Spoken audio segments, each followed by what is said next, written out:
That's good. We've become an international show, Deepak. An Uh, international show. Well, all right, here we go.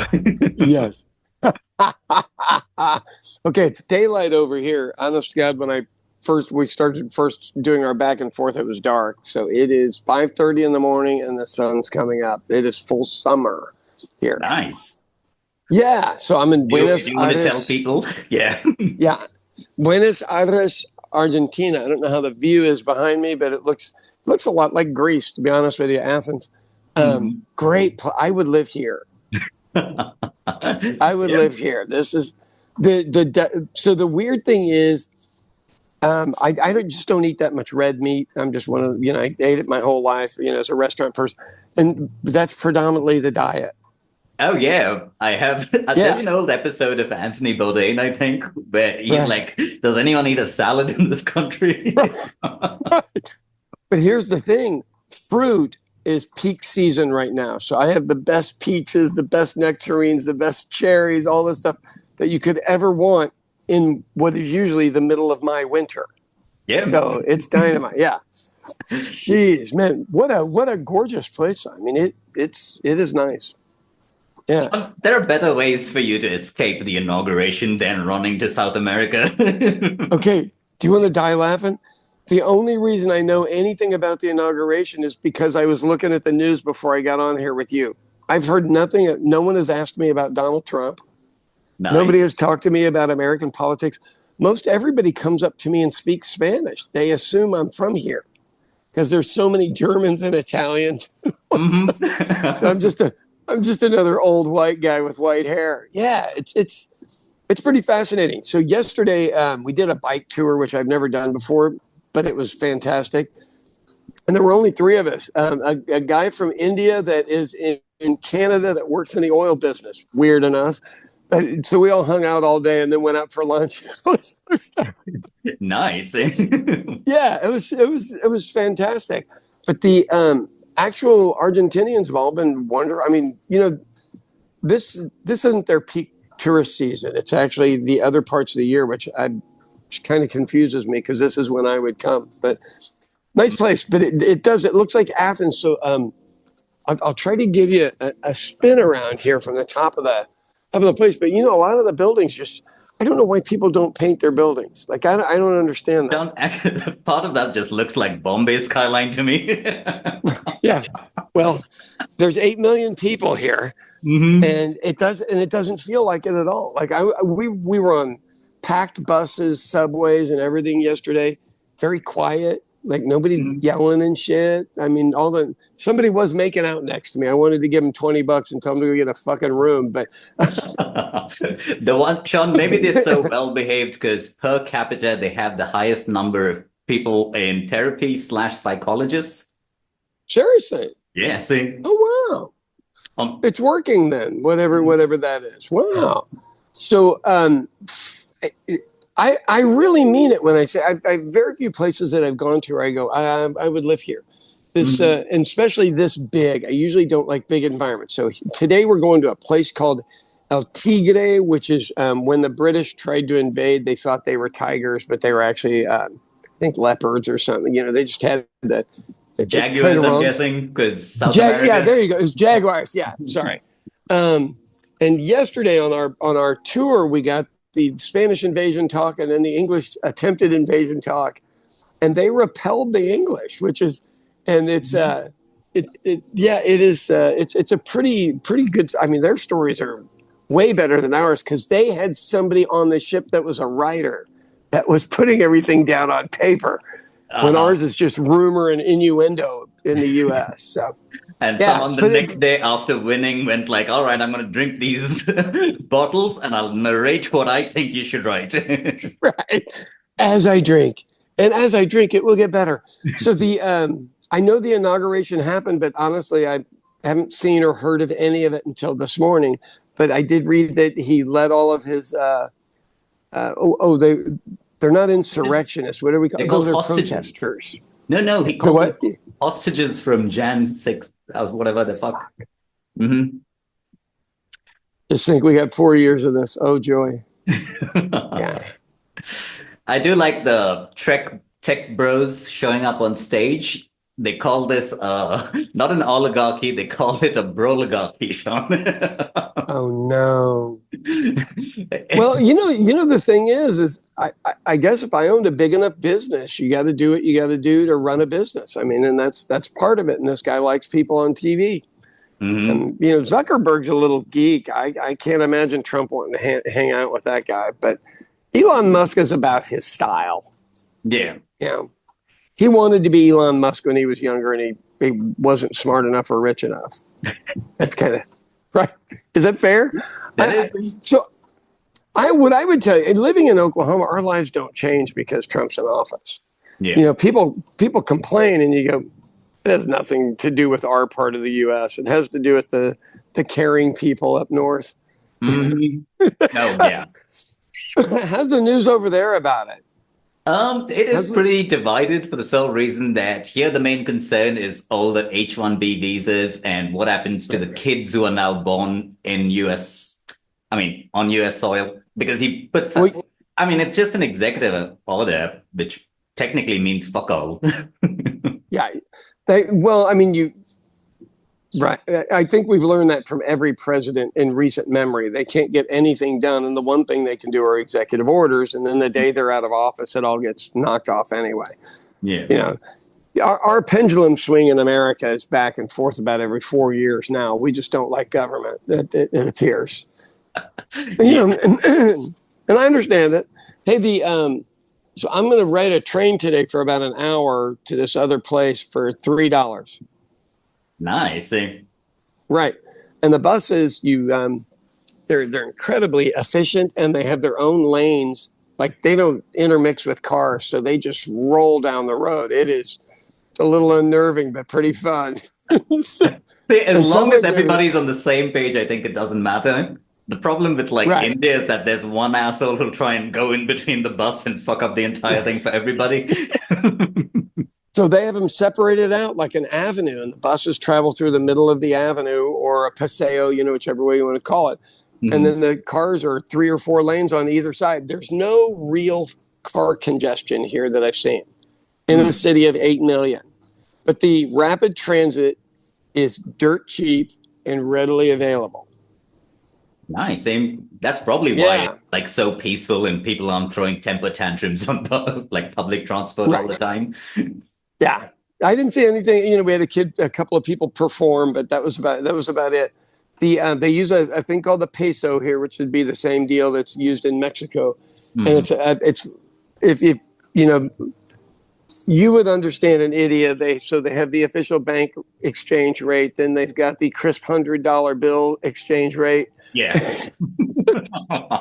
Sean, it's called currency arbitrage. Okay. You know which game I'm playing. Yeah. My allergies are all kicking back up, though, because it is full-blown summer here. Isn't that crazy? But it's fun. It's fun. So where have we talked from? Greece? Did we do a show from Croatia or no? No, I think we did. No, we talked. But we didn't. Croatia, we didn't. Huh. We did it when you got to Greece. So it's just Greek. Okay. That's good. We've become an international show, Deepak. An international show. Well, tell me what's going on over there, because I got to be honest. Back home, all we're still dealing with are the idiots at the county. With the county jail, and now everybody else is starting to jump on them, going, "You don't have any money." After us fighting them for years, now everybody's piling on. So it's going to be fascinating when I get back home. Here it is kind of winter / switching into summer. Last week was actually a festival in southern India, which is pretty popular, called Pongal. The one I've told you about. It's kind of a harvest festival. Kind of just praying for abundance of crops and things like that. And to feed the nearly 2 billion people.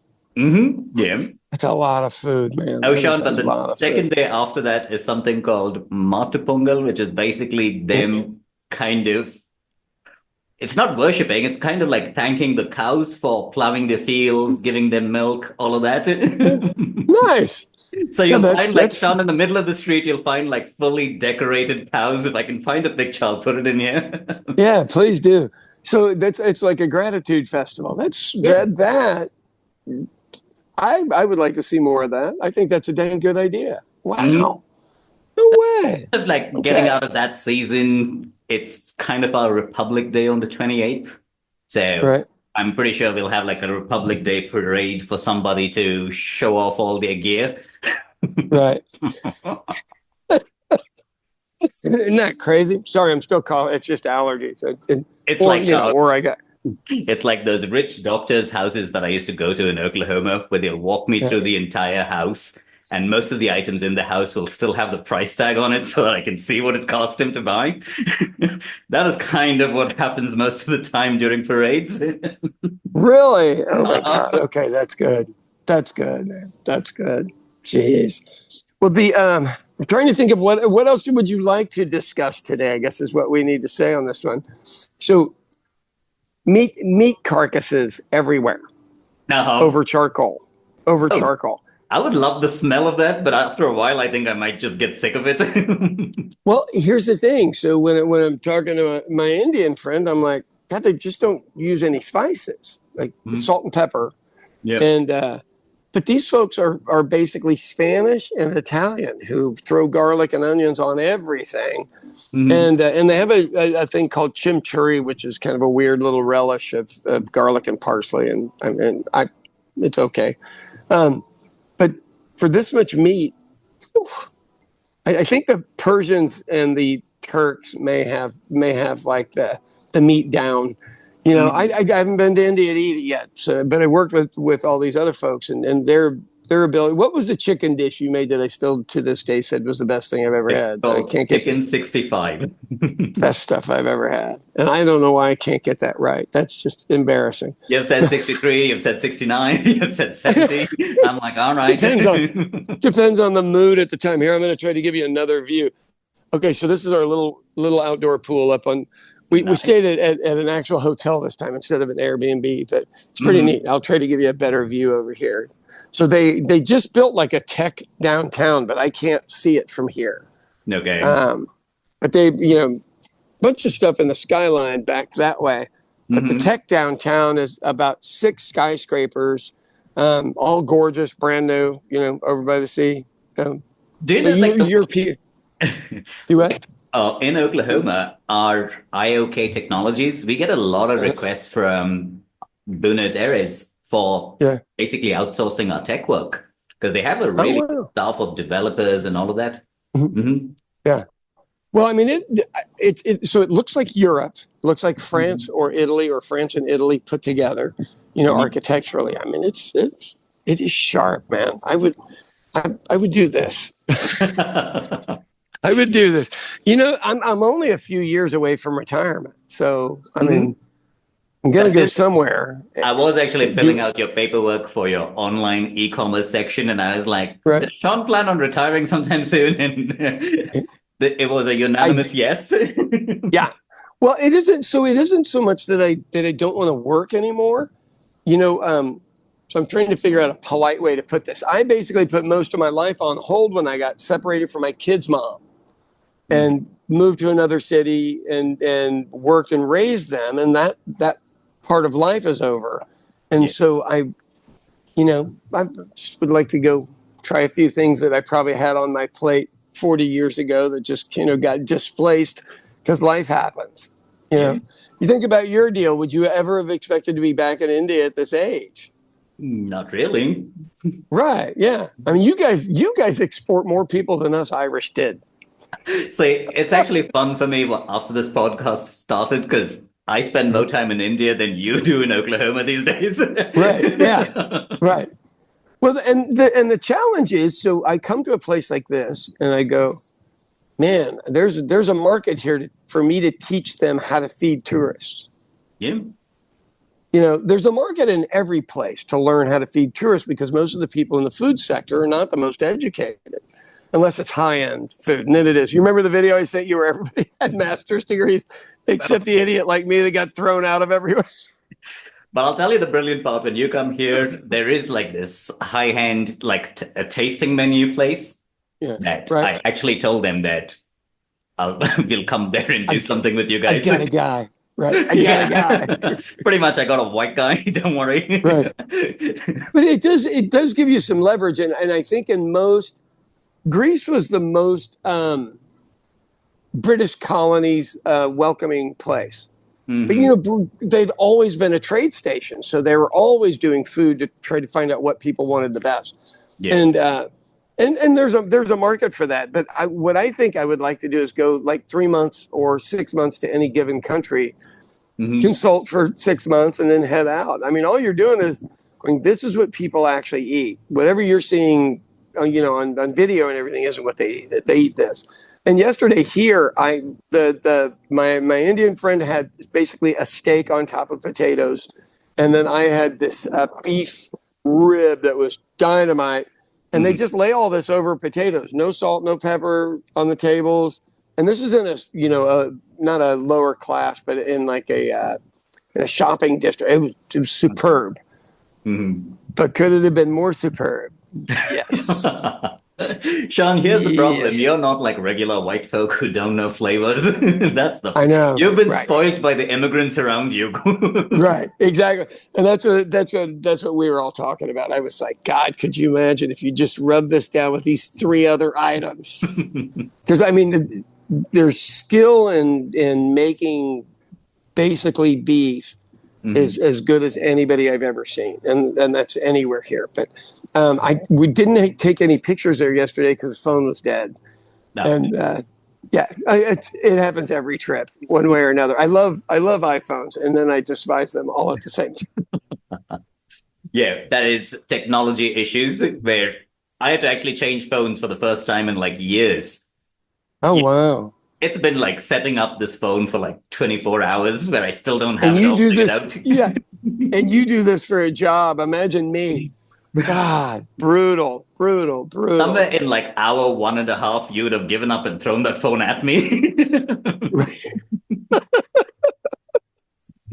Yeah. So it's evidently real cold back in Oklahoma. So you're middle of summer. This is middle of summer. Or, you said you're winter summer at this point. Okay.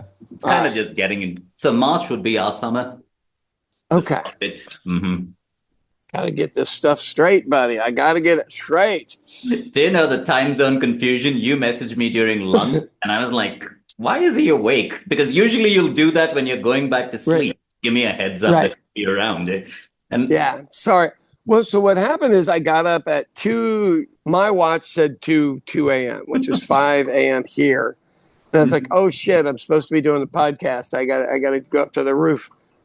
And I go up and I texted you, and you didn't text right back. And I'm like, oh, okay, something's wrong.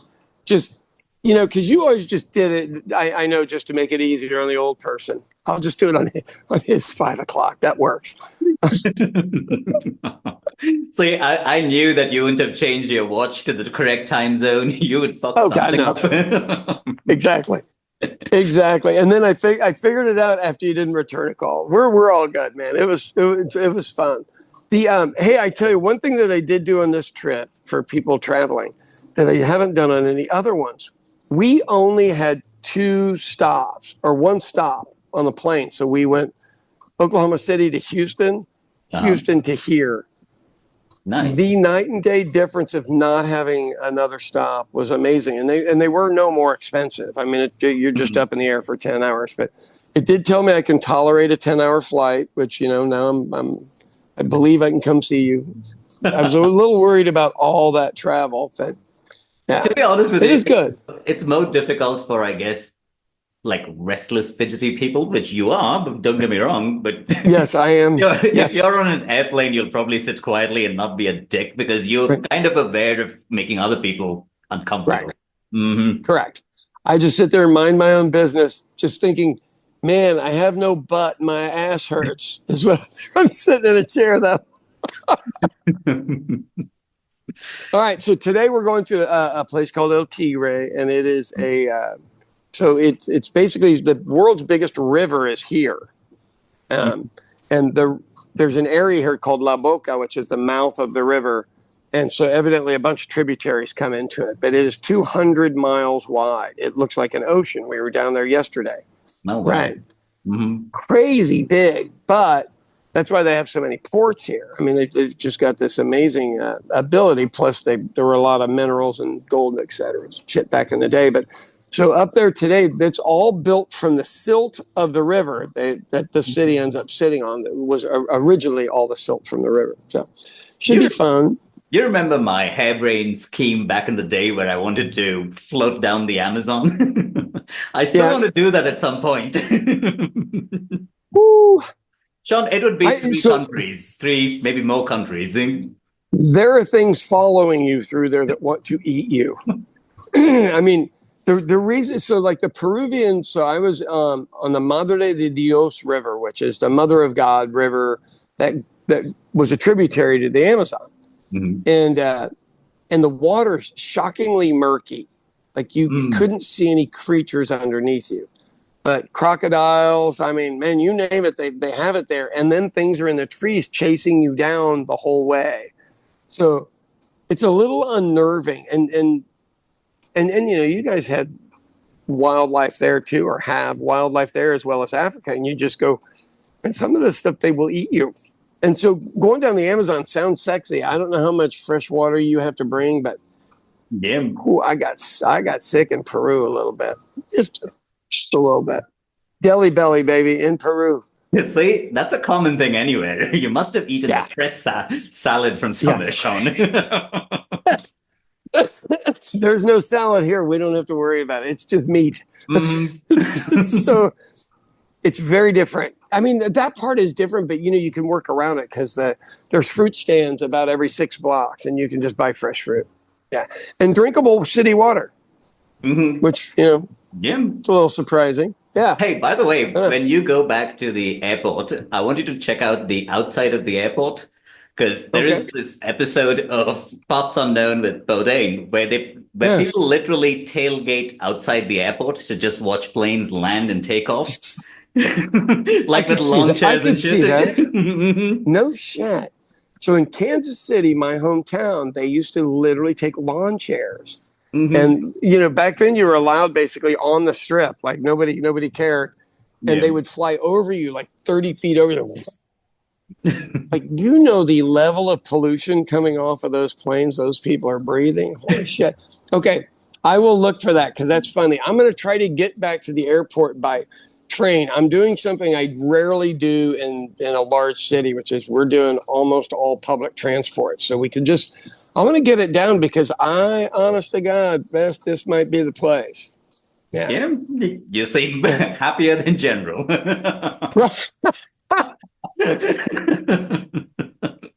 Well, John, you know that is my highest level of compliment that I'll go to, right? Oh, I believe me.